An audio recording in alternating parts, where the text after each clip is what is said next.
tidak kelihatan buat, misalnya begini, pertumbuhan penduduk, misalnya itu lihat konsepnya pertumbuhan penduduk. Kalau pertumbuhan penduduk tidak bisa dihubungkan dengan sistem interaksi sosial, ya kan? Pertumbuhan penduduk dengan lahan, pertumbuhan penduduk dengan perkembangan pengetahuan, pertumbuhan penduduk dengan ekonomi, sistem perekonomi, nah, kalau belum tanpa hubungannya itu dengan jelas, seseorang belum menjelaskan. Dia baru mendeskripsikan. Karena itu udah dibilang good teacher explain, ordinary teacher just tell. Itu mendeskripsi itu baru bilang. Good teacher itu explain. Jadi kalau sudah bisa menjelaskan, dia sudah guru yang baik, sudah dosen yang baik. Tapi mengerti indikator menjelaskan, itu sudah pernah nyamper Pak ya. Karena ada 10 Pak, tapi terlalu panjang lah 10 malam ini. Nah, saya kembali tadi itu. Bisa atau tidak kita menemukan indikator kapan seseorang murid dikatakan sudah mengamati. Itu harus kita urai. Apabila dia sudah mulai ingin tahu dan bertanya. Rasa ingin tahu dan bertanya, iya kan? Berarti lanjut saja kita kalau begitu ya kan? Begitu orang mengamati, kalau tidak muncul pertanyaan-pertanyaan, belum mengamati namanya itu. Berarti kita bisa melatih orang kreatif kan? Karena ciri-ciri kreativitas itu Einstein yang mengatakan, bukan saya. Ciri-ciri orang kreatif kata Einstein dilihat dari kualitas pertanyaan, bukan dari jawabannya. Berarti guru-guru kita nanti versi kurikulum 2013 kalau tidak bisa melatih anak mengamati, tak bisa melatih bertanya, berarti dia tidak mampu melatih itu menjadi orang yang kreatif. Karena itulah kata kunci bagi kita untuk mengatakan apakah anak ini masih bisa dilatih untuk kreatif. Tapi tolong dibedakan antara pertanyaan dengan yang bukan pertanyaan. Pertanyaan itu dilihat dari mana sebetulnya? Pertama, pertanyaan, kualitas pertanyaan itu dilihat dari tingkat pendidikannya, ya kan? Betul atau tidak? Nah, tingkat pendidikan menentukan apakah sesuatu itu pertanyaan atau tidak. Misalnya, apa yang dimaksud dengan kurikulum 2013? Nah itu, kira-kira kalau pertanyaan itu dari anak SD, itu pertanyaan. Tapi kalau pertanyaan itu dari narasumber, itu namanya minta tolong, ya kan? Nanya lagi, ya kan? Masa iya narasumbernya nanya apa itu kira-kira kurikulum? Mestinya narasumber itu kan bertanyanya begini. Kurikulum 2013 itu kan desainnya itu Pak, sebenarnya tidak sudah ada pada desain kurikulum sebelumnya, ya kan? Sudah ada Pak. Saya tunjukkan misalnya suatu kompetensi, suatu ini. Tapi bagaimana kira-kira apa hal yang spesifik dari kurikulum sehingga dijamin bahwa lulusan-lulusannya itu kelak di suatu saat nanti tidak seperti lulusan yang sekarang. Karena salah satu persoalan bangsa ini yang terbesar dengan mudah bisa kita rumuskan, mereka bukan alumni kurikulum 2013. Kan sebetulnya itu aja. Kalau dirumuskan dengan baik sebetulnya.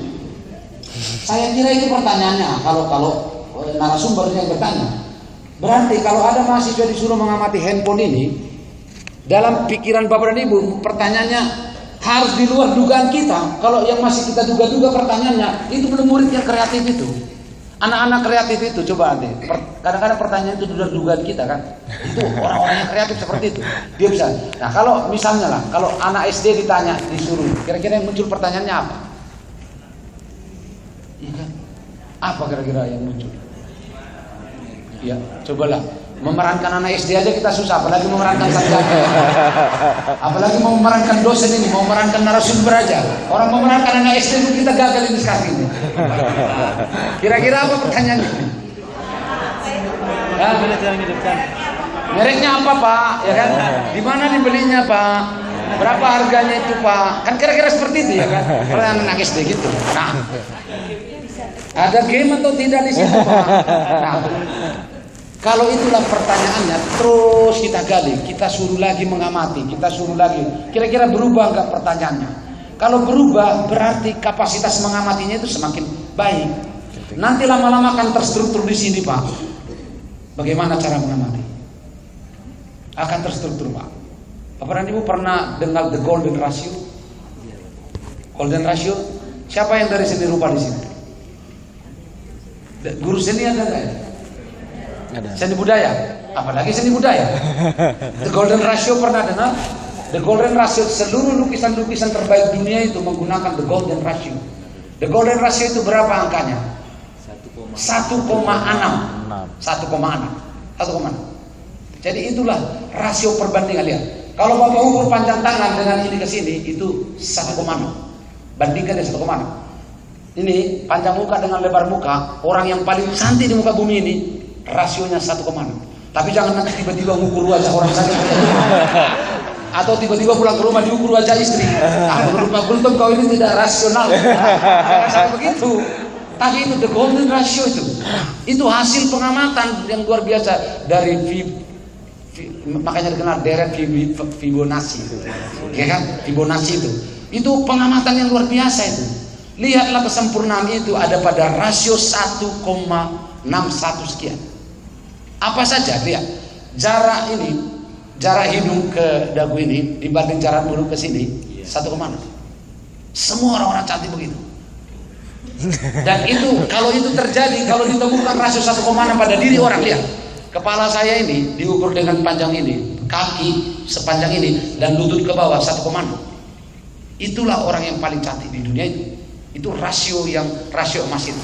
Maka bersyukurlah orang-orang yang rasionya seperti itu. Ya kan? Tapi harus bersyukur juga orang-orang yang rasionya seperti itu. Karena meskipun tidak rasio seperti itu, dia tetap sabar memiliki tubuhnya, kan begitu. Artinya apa? Itu hasil-hasil pengamatan. Berarti bagaimana mendidik anak bangsa ini, versinya kurikulum 2013. Latihlah menjadi orang kreatif. Bagaimana setting di kelas? Jangan lagi kita latih gurunya menerapkan cooperative learning. Wah, itu sudah zaman dulu itu. Langsung aja kita praktekkan gimana melatih orang kreatif. Yang paling rumit apa, Pak? Gimana melatih orang yang tanggung jawab itu?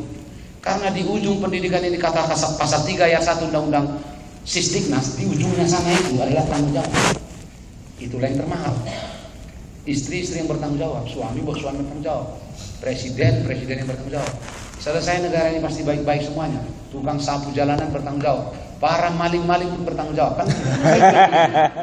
Ya kan? Nah, pertanyaannya sekarang, jangan sampai lari dari tujuan pendidikan kita. Tujuan pendidikan kita tanggung jawab, tapi anak-anak kita latih cuman mengerjakan soal-soal. Itu penting itu.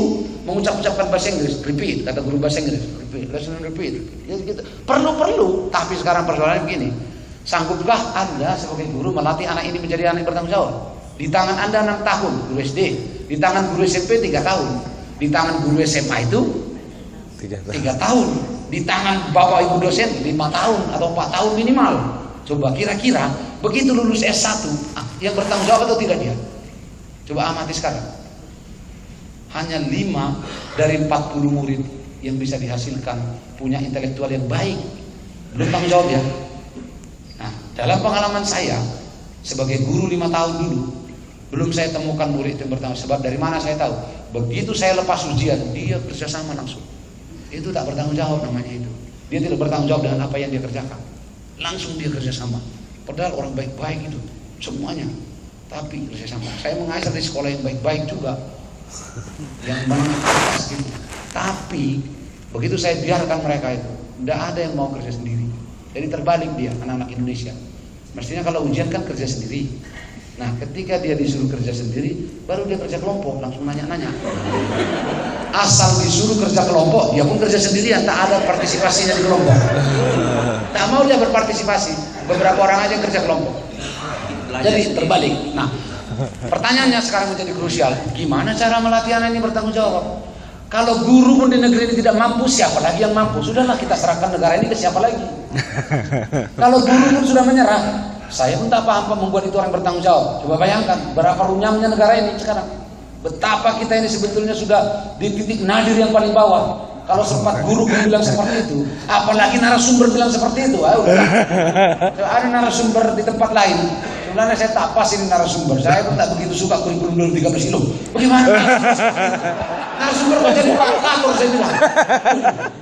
Nah, jadi sekarang kita akan menanyakan hal-hal seperti itu dan akan kita set, Pak, di narasumber ini. Apa boleh buat, Pak? Bapak di narasumber ini harus bicara soal filosofinya dan hal-hal yang amat sangat teknis benar dibicarakan di narasumber ini.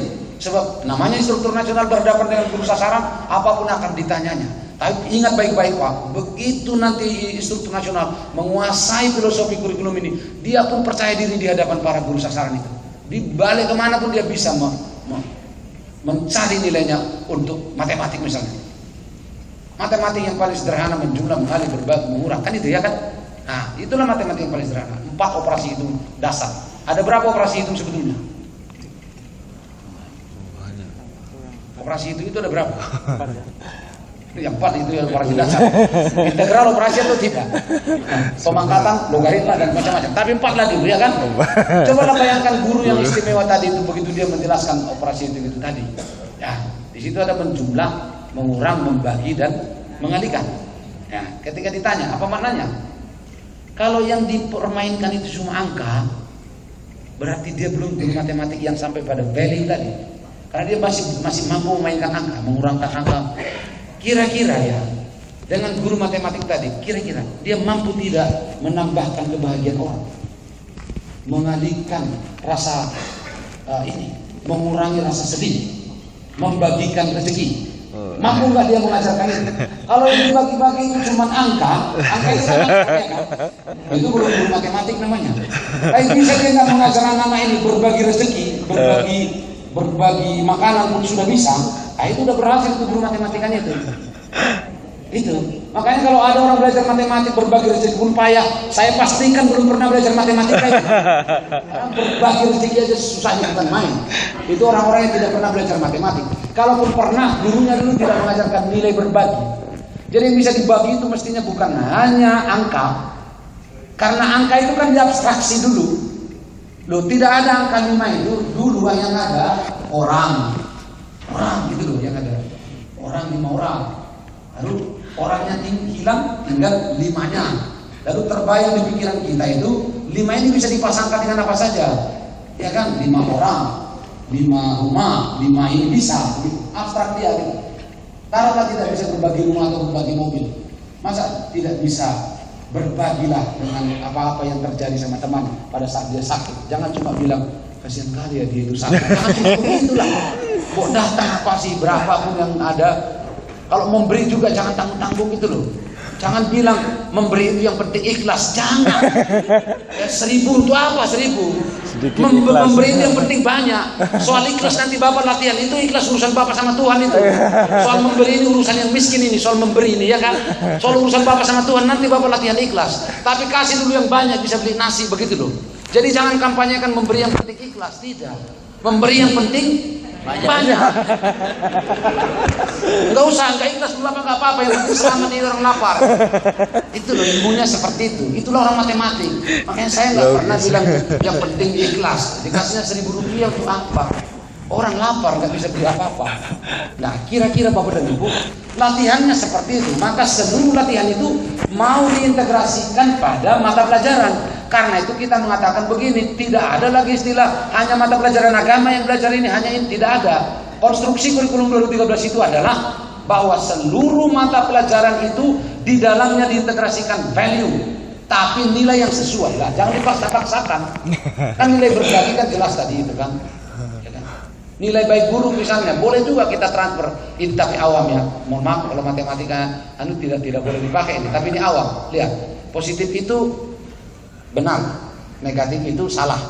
Betul atau tidak itu? Ya, udah kita pakai begitu ya. Misalkan positif adalah benar dan negatif salah. Kenapa positif kalian negatif sama negatif? Siapa yang bisa menjelaskan? Hah? Kenapa, Bu? Kira-kira. Beginilah lamanya kita belajar. Sudah ada yang dokter kita ini. Kenapa positif dan negatif?